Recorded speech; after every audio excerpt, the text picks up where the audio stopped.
Well, we are back with yet another episode of Dual Sport News. Kawasaki just announced their new lineup for 2021, and we're getting some more displacement out of their little thumpers. With a whopping 43cc boost, Team Green introduced the KLX300S and KLX300SM.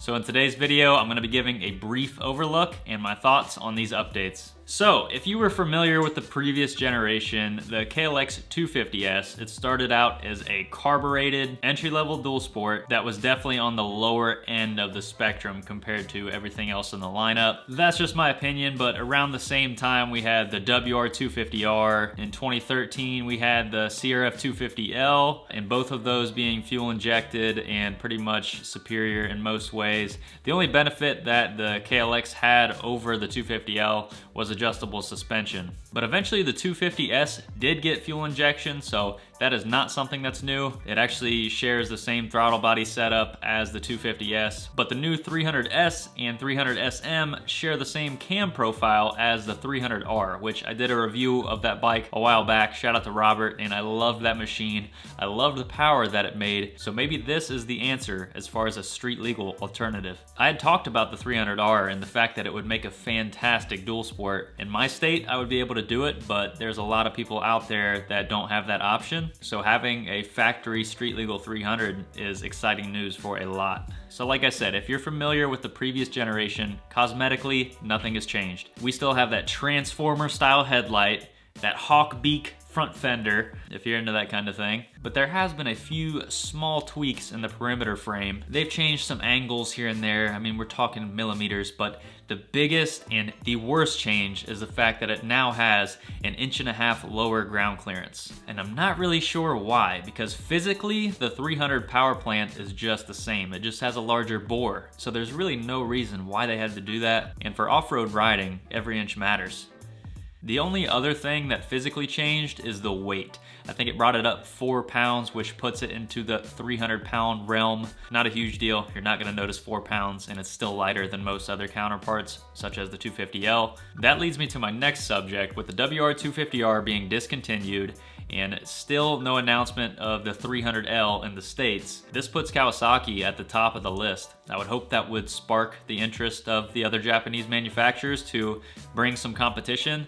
We'll see what happens. I just did a video on the WR250R and speculated what will come next from Yamaha. We're gonna hope they bring back the 250R with some more displacement to compete with these models. But for right now, the KLX is looking like a great option for many, and especially with the price. MSRP for the green version is around $5,600. You're gonna pay about $200 more for the camo graphic kit, which I really love. And also the SM version with the Supermoto wheels is gonna run around $6 grand. That actually puts the MSRP a little bit higher than the 2020 250L, but I really do think you get a lot for the money. You know, you have the fuel injection now, 300 cc's, you get the 6-speed transmission, adjustable suspension front and rear. That's one thing the KLX has always had versus the 250L. So having a better suspension, more power, less weight, I think it is a good option. I had made some comments about the 250S in the past, and that was really when it was the carbureted version. Once they brought fuel injection, I shut my mouth about that, and I was happy that they made that update.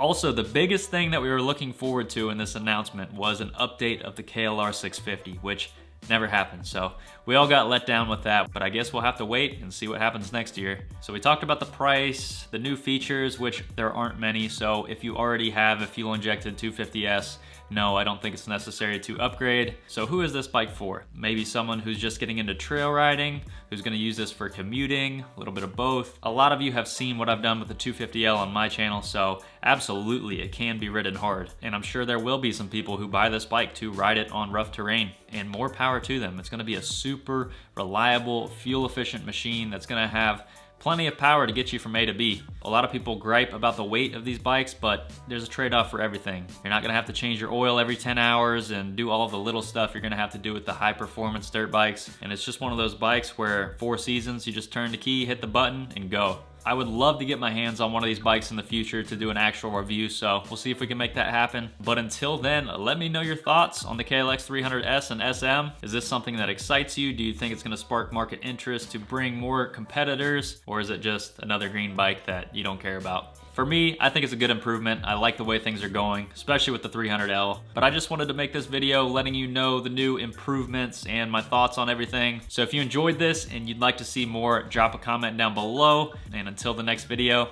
I'll see you then.